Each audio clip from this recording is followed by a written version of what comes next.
right. Welcome back, everybody.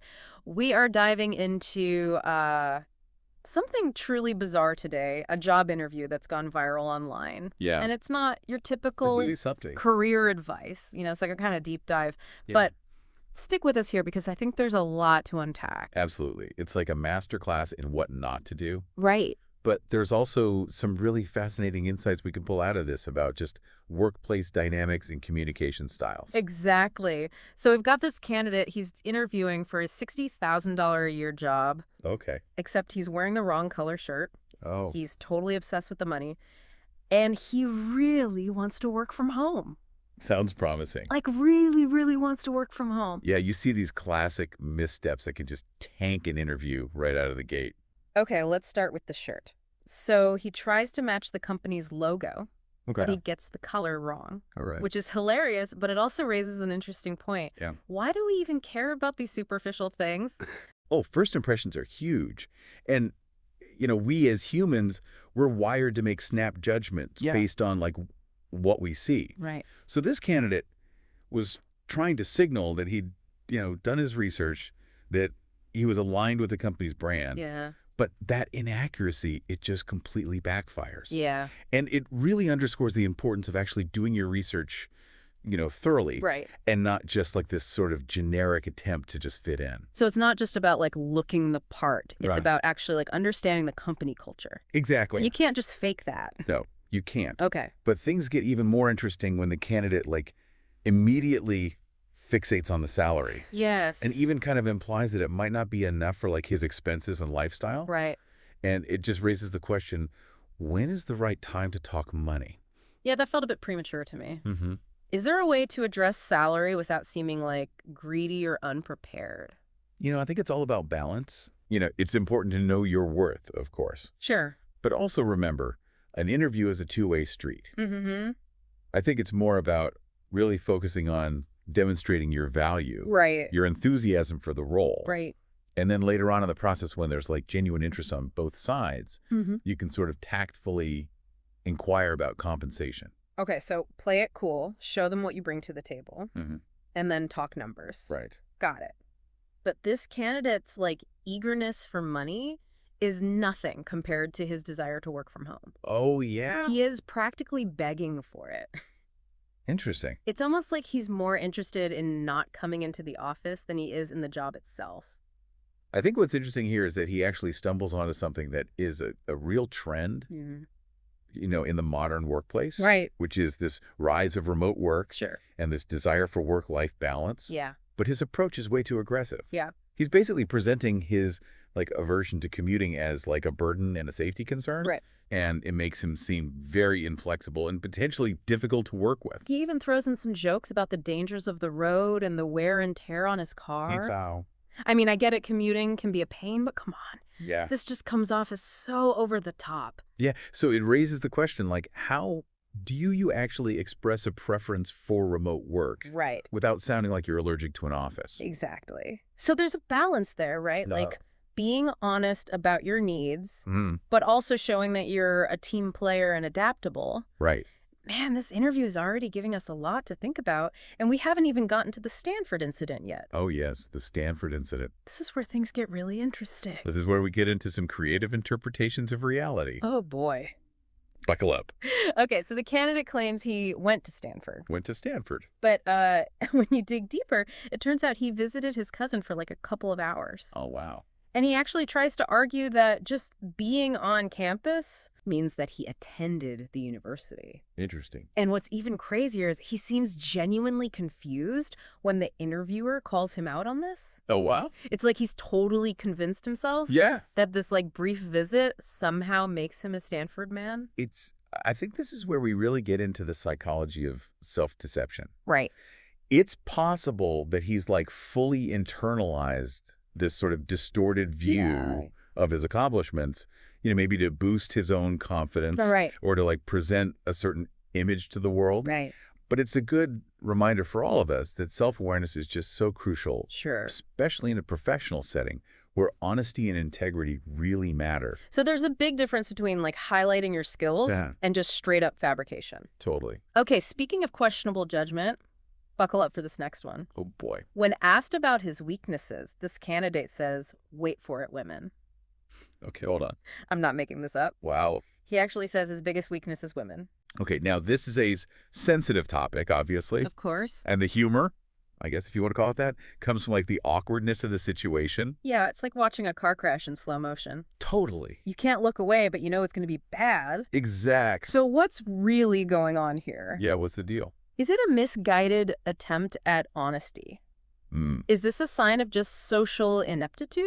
Or is there something else entirely going on? Yeah. Because he goes on to say that women are his weakness because they're so attracted to him. Oh, boy. And that the company should, like, send out a warning email. A warning email. Because his presence in the office is going to be like a Taylor Swift concert. I don't even know where to begin with that one. I know. It's classic overblown confidence mixed with this like complete lack of boundaries. Right. You know, he's just blurring the lines between personal and professional. Yeah, and it's interesting because he's playing into these like outdated stereotypes about men being irresistible to women.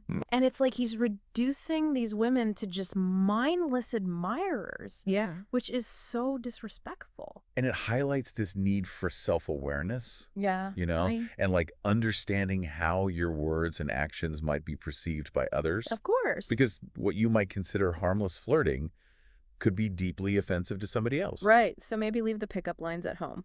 I think that's a good rule of thumb.